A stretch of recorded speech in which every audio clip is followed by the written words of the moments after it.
जब बीजेपी स्टेटों में हारती है तो ये कहते हैं कि ये सिर्फ स्टेट के इलेक्शन है, इनका मरकजी इलेक्शन पे ना आपको सुनना है तो सुनिए, नहीं सुनना है तो मैं चला जाता हूँ। जब रियासती इलेक्शनों में बीजेपी को हार का सामना करना पड़ता है तो उस वक्त ये कहते हैं कि ये मरकजी इलेक्शन नहीं है, ये सिर्फ रियासत के इलेक्शन है, इनका कोई असर सेंटर के इलेक्शन पे नहीं पड़ेगा। लेकिन जब वो जीतते हैं तो अचानक कहते हैं कि ये मोदी साहब की कामयाबी है, ये सेंट्रल गवर्नमेंट की कामयाबी है। क्या ये सेमीफाइनल है या नहीं है, इसका अंदाज़ा आप 5 साल पहले से कर सकते हैं। 5 साल पहले कांग्रेस ने छत्तीसगढ़ में भी जीता, राजस्थान में भी जीता, मध्य प्रदेश में भी जीता, लेकिन जब पार्लियामेंट इलेक्शन हुए तो तीनों में कांग्रेस ने हार का सामना किया।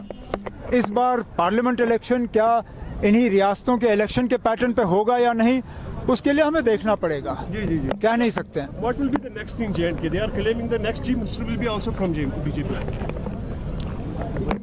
चीफ मिनिस्टर तब बनता है जब इलेक्शन होते हैं, बिना इलेक्शन किए कोई चीफ मिनिस्टर नहीं बनता। जब बीजेपी इलेक्शन करने की मतलब मूड में ही नहीं है, जब उनको इलेक्शन करने की हिम्मत नहीं है, जब वो जानते हैं कि लोगों के सामने उनको भारी मतलब हार का सामना करना पड़ेगा। अरे आप असेंबली छोड़िए, पंचायत के इलेक्शन करने के लिए ये लोग तैयार नहीं है। 5 जनवरी को आपकी पंचायतें खत्म होंगी, आपके म्यूनसिपैलिटीज एक एक करके खत्म हो गए, म्यूनसिपैलिटी इलेक्शन हो नहीं रहे हैं। असेंबली का ये कहाँ से दावा कर रहे हैं?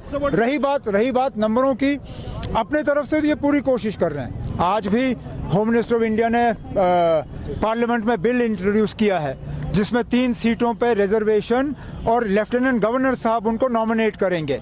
इससे पहले भी नॉमिनेशन से सीट भरी गई हैं जम्मू कश्मीर में, लेकिन वो इलेक्शन के बाद इलेक्टेड गवर्नमेंट ने उनको नॉमिनेट करने का काम किया।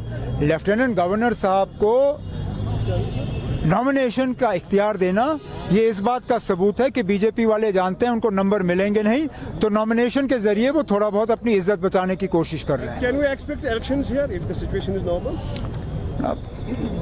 एक्सपेक्ट तो हम बहुत पहले से करते आ रहे हैं। आप एक्सपेक्ट करिए, हम भी एक्सपेक्ट करेंगे, लेकिन हमारे एक्सपेक्ट करने या ना करने से कोई फर्क नहीं पड़ता। बीजेपी वाले जो हैं वो लोगों का सामना करने के लिए तैयार नहीं है, ये सीधी सी बात है। Is it true that where BJP wins, the Congress says they are going to Supreme Court? मैं समझा नहीं। They are not satisfied about this result. Who is not satisfied? Congress. Elections are like that. You win some, you lose some.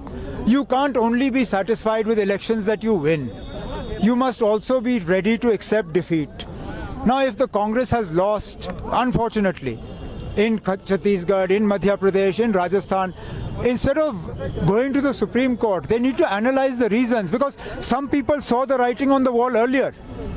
I will share with you, I have a member parliament BJP friend who 2 months ago told me that BJP is winning in Chhattisgarh. मैं उस वक्त हंसा, मैं सोचा ना अब ये क्या बात कर रहे हैं, क्योंकि छत्तीसगढ़ बीजेपी को देने के लिए कोई तैयार नहीं था। लेकिन 2 महीने पहले मेरे एक सांसद बीजेपी के दोस्त हैं, उन्होंने कहा कि छत्तीसगढ़ में वो जीतने वाले हैं। तो अगर उनको पता था तो कांग्रेस को क्यों नहीं? अब सुप्रीम कोर्ट छोड़िए, पार्लियामेंट के इलेक्शन की तैयारी करिए।